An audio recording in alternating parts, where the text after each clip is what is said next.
Inanunsyo ang pagsasara ng larong sikat sa buong mundo, habang lahat ay nagkukumahog na ibenta ang kanilang mga gamit para makabawi ng pera. Ako naman ay nagbenta ng bahay at umutang para mag-top up sa laro. Pinagtawanan ako ng lahat dahil sa katangahan ko, pero ako lang ang nakakaalam. Nasa sandaling tuluyan ng magsara ang laro, ang buong mundo ay magbabago. Mula sa pinakamaliit na zombie sa laro, hanggang sa pinakamalalakas na halimaw na parang demonyong Diyos ay lilito sa mundo ng mga tao. At ang mga taong pinanatili ang kanilang mga game character, ay magmamana ng mga kakayahan nila mula sa laro. Sa dati kong buhay, dahil kailangan kong harapin ang realidad, wala akong nagawa kundi ibenta ang account ko para makabawi ng pera. Sa huli, nang dumating ang katapusan ng mundo, hindi man lang ako nakaligtas ng kalahating araw. Sa mga huling sandali ng buhay ko, gumawa ako ng isang huling tawag. Tinawagan ko ang aking game CP na si Su Wanteng. Sana ay magkita pa kami sa susunod na buhay. Ngunit nang muli kong imulat ang aking mga mata, nalaman kong nag-time travel ako bago pa magsara ang laro. At sa mga sandaling ito, kausap ko pala sa telepono ang game couple ko na si Su Wanteng.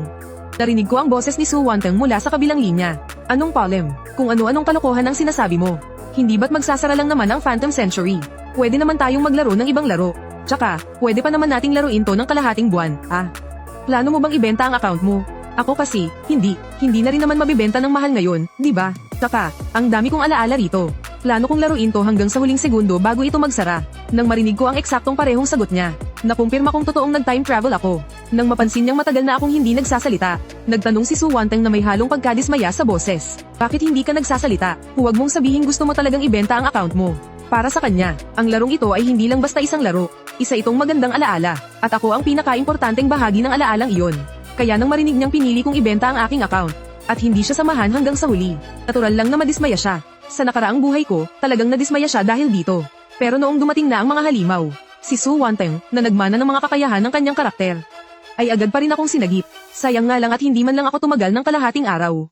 Nang maisip ko iyon, nakangiti kong sinabi sa kanya, huwag kang mag-alala, hindi ko lang hindi ibebenta ang account ko, kundi sasamahan pa kita hanggang sa dulo. Lahat yan, sabay nating gagawin. Talaga, kung ganun, usapan na yan, ha?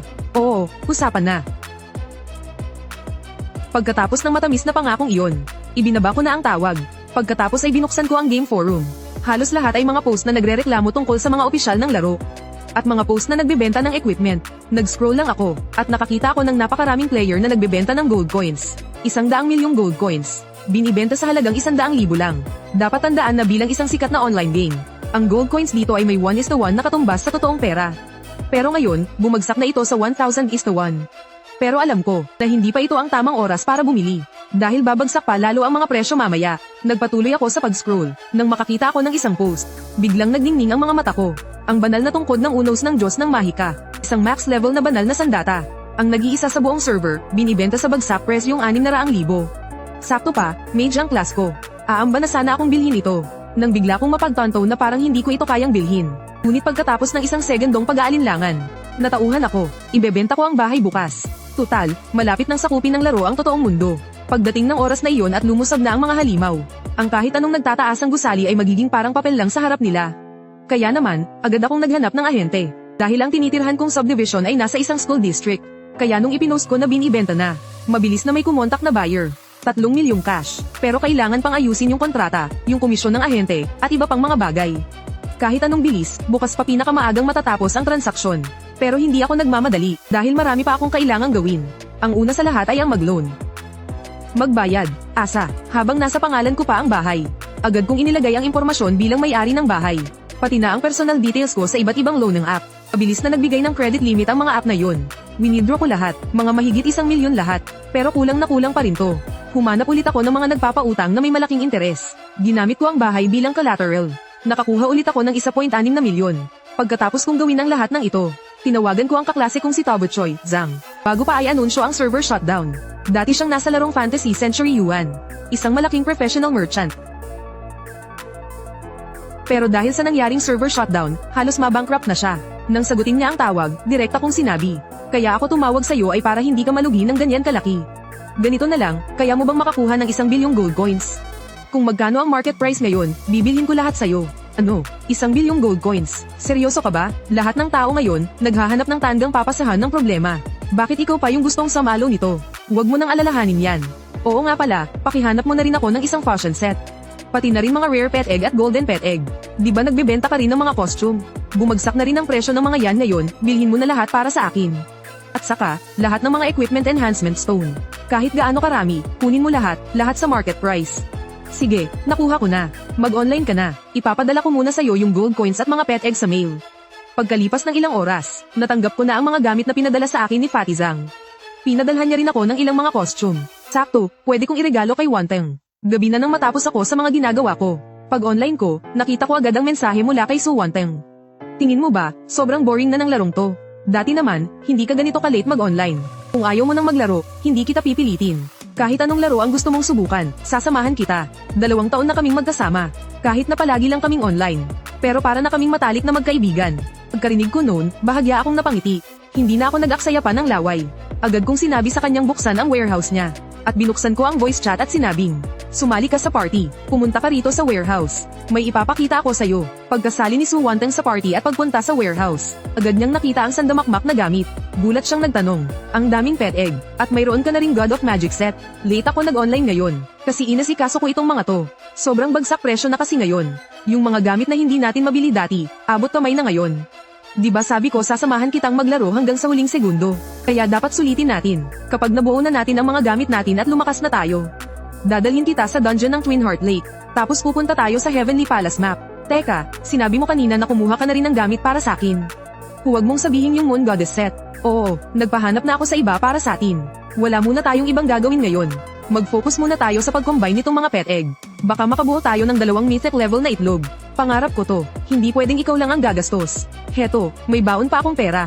Sa'yo na muna. Pagkasabi niya noon, narinig ko agad ang notification ng pera na pumasok sa phone ko. Pagbukas ko, laking gulat ko 6 na milyon. Ang tagal na nating magkakilala. Ngayon ko lang nalaman na mayaman ka pala. 6 na milyon ang allowance mo. Anong klaseng pamilya meron ka?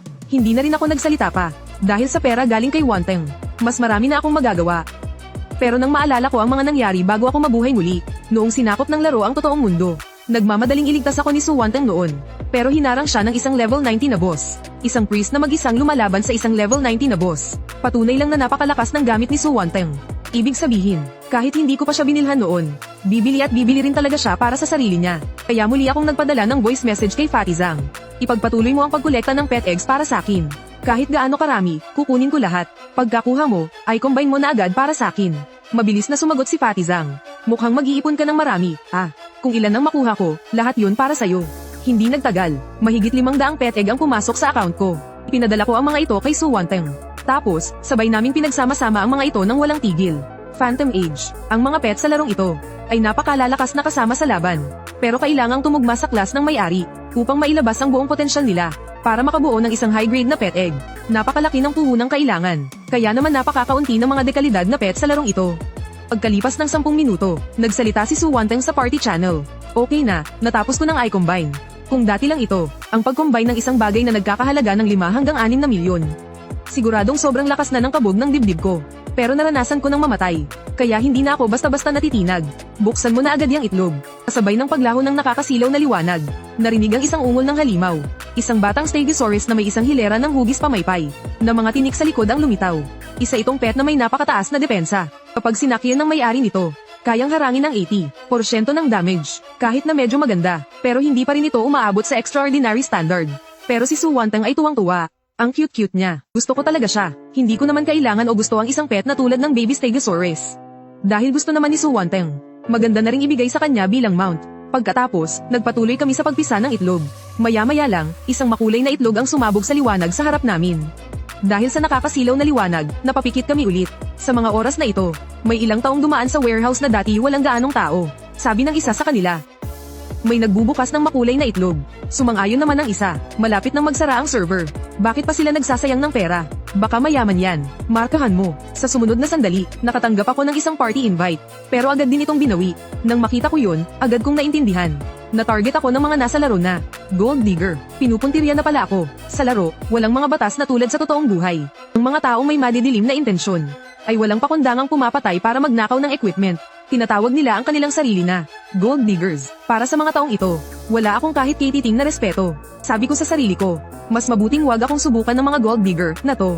Dahil kung hindi, hahuntingin ko talaga sila at uubusin ko lahat ng equipment nila. Pero syempre, hindi pa fully upgraded ang equipment ko ngayon at hindi pa napapalakas ang pet ko. Kaya siguradong hindi muna ako lalabas ng main city. Sa mga sandaling iyon, natapos na ang makulay na liwanag. Ang alagang hayop na pinalabas ni Su Wanteng ay lumitaw sa harap naming dalawa. Iyon pala ay isang pinagsamang Vermilion Bird at Phoenix, ang Zuniao. Pagkatapos kong tingnan ang mga talent skill nito, lubos akong nabigla. Hindi nga may kakaila na isa itong mythical level na pet. Hindi lang ito may mataas na burst damage. Kaya pa nitong mabuhay muli mula sa abo. Sa mga oras na iyon, may lumabas na notification sa party. Mangyaring piliin ang magmamay-ari sa pet na ito. Cancel. Bago pa man ako makapagsalita, agad na binitawan ni Su Wanteng ang karapatan niya sa Zuniao. Saka siya nakangiting nagsabi, ang Zuniao ay isang fire magic type na pet. Perpektong katugma ito sa class mo. Ikaw na ang mag-alaga sa kanya. Mula ngayon, ikaw na ang bahala sa damage. At ako naman, kasama ang Stegosaurus baby ko, ang sasalo ng damage para sa'yo.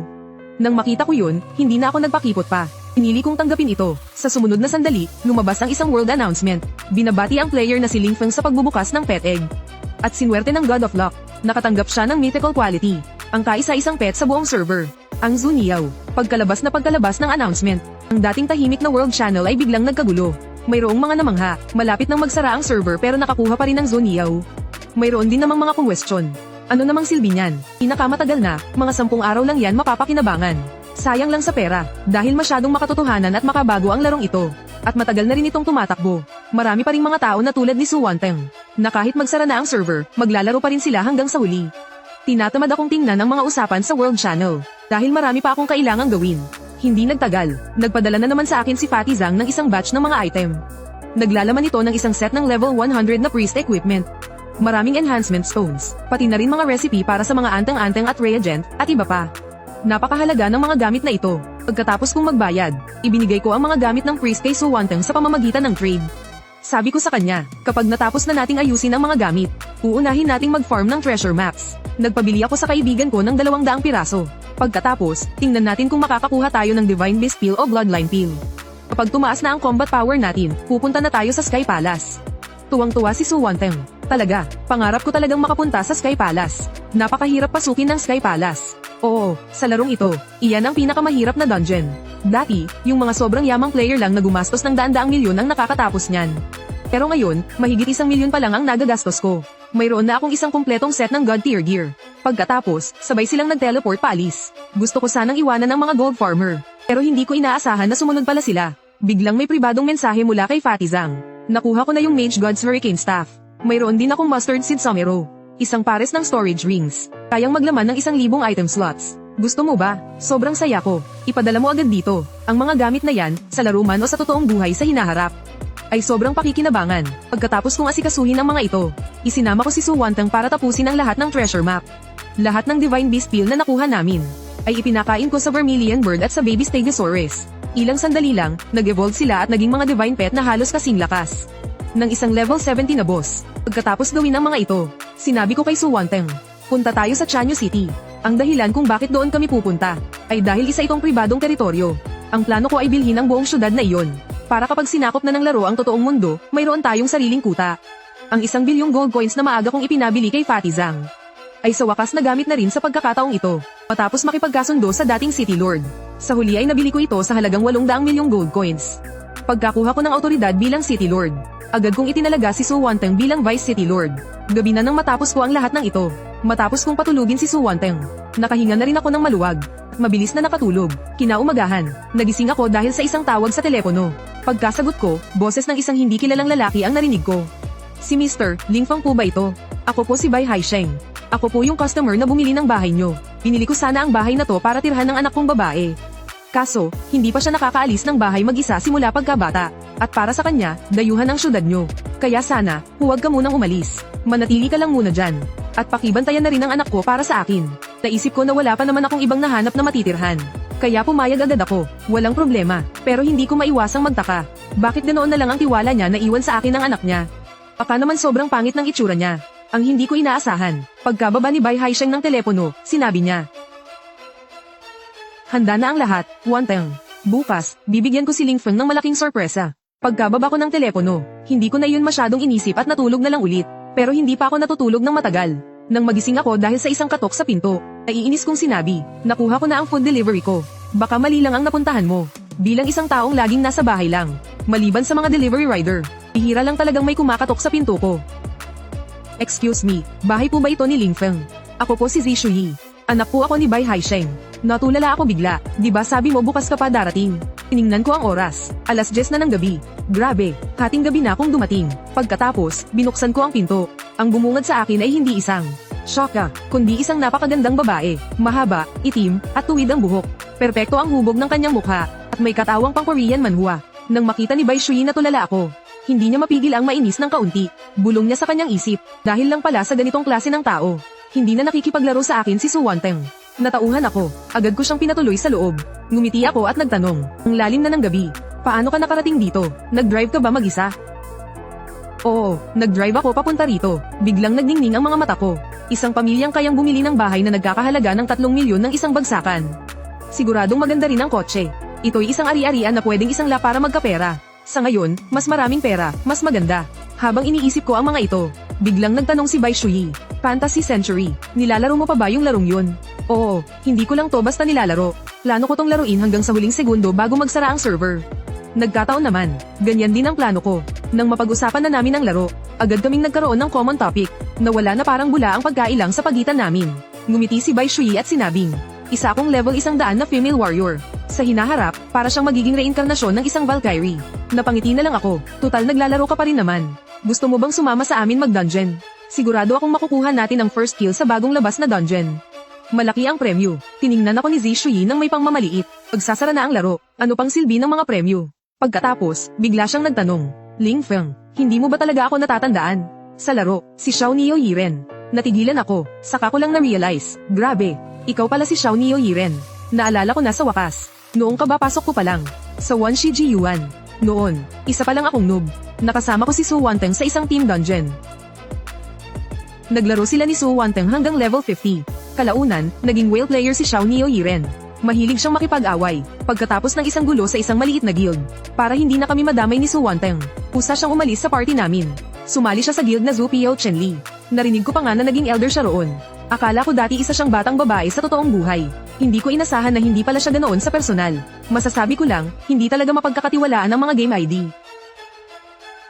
Naging mag-teammate na kami dati sa laro. Lagi kaming nag-aasaran, kaya hindi na kami awkward sa isa't isa ngayon. Pero may bigla akong naalala, dahil sa relasyon nila ni Su Wanteng. Kaya dali-dali akong nag-message kay Su Wanteng. Alam mo na pala ang lahat, pagkalipas ng mga 10 minuto. Sumagot si Su Wanteng, kakaligo ko lang alternasyon nandyan na ba sa iyo si Shui? Oh, kumusta naman? Isang napakagandang babae na tulad nito. Hindi ka ba masaya at nasorpresa? Mabilis akong sumagot, baka ka mo takot, hindi gulat. Kaya naman pala parang alanganin ka kanina noong mag-o-offline ka na. Iyon pala, matagal mo nang alam ang tungkol sa akin. Pabilis na nag-reply si Su Wanteng. Ano pa sa tingin mo? Nalaman kong ibinenta mo pa ang bahay mo para sa mga pangarap ko. Noong una, inisip kong nababaliw ka na. Pero gustong gusto ko. Sinundan pa iyon ng isang nahihiyang emoji. Pabiro kong sinabi, kaya naman pala hindi ka nagdalawang isip na ibigay sa akin ang lahat ng ipon mo, no? Nang makita ko ang reply ni Su Wanteng, tuluyan na akong nakahinga ng maluwag. At pagkatapos noon ay masaya kaming nag-usap, kahit na magap lang kami sa laro, at hindi pa kami kailanman